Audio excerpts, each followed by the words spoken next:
bhaile dhearadh chard is fáilteach na fís an Ceardaíochta de chlór na ngáil risteam.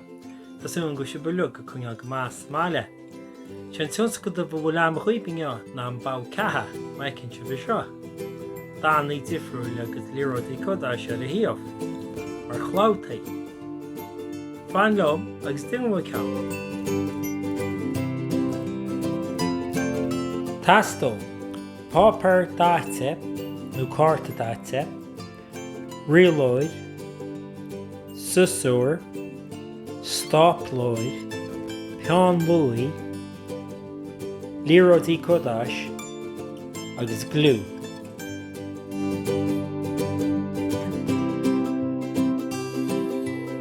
Chéad chéim, tá muid go líne a tharraid síos díreach chuile chárta nó chuile pápar dáte bhfuil agaí. Nuair tá na línta tarne ar chuile chárta agaí, fáin susúr agus gearr amach iad.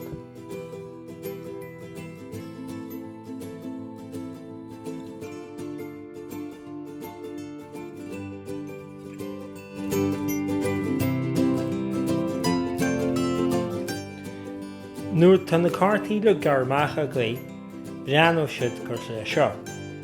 I chéad chéim eile ná tá orann go mbeidh an ceann dhearadh seo níos faide ná an ceann áraiste maicinse. Agus tá mo goil i dhearadh go mbeidh an airde go goil níos lú cos le staire do réile chéile.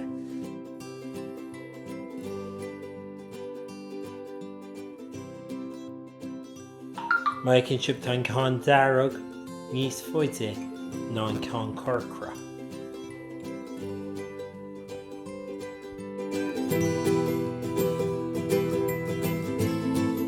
Leis I céim seoinga, tá muid gáil na cártaí a chuid molach a chéile. An ceann dhearadh, agus sin an ceann chéad eile tá níos cuide, agus síos mar sin go dtí duchamuid go dtí an ceann is lú. Sin fáin stáplóid, thuas nuachtar chur stápla anas go gcuinneoil se na cártaí le chéile. Níos leis I céim seo, chur na cártaí ar a taobh. Agus se naim a teanga seo ná tá muid goil na cártaí a scara ó chéile mar seo. Chur do lámha clé brúisteach a náid do lámha deasa anas go ngingó se ná go lúpa se ar a gcuí seo. nó te lúpaí chur stápla ar thaobh amháin mar seo, anas go mleanó sé ar a gcuise le chorcail dinta ag na cártaí.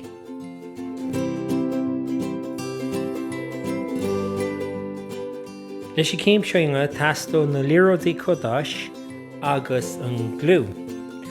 Chur glú ar na líródaí codáis agus brú an nuas ar na cártaí an líród codáis. Agus déan lean an céim seo le chuile líród codáis. Agus má tá duine fásta ngeachraíb, beidh siise nó eisean an náam an glú a chud ar an líród codáis iad.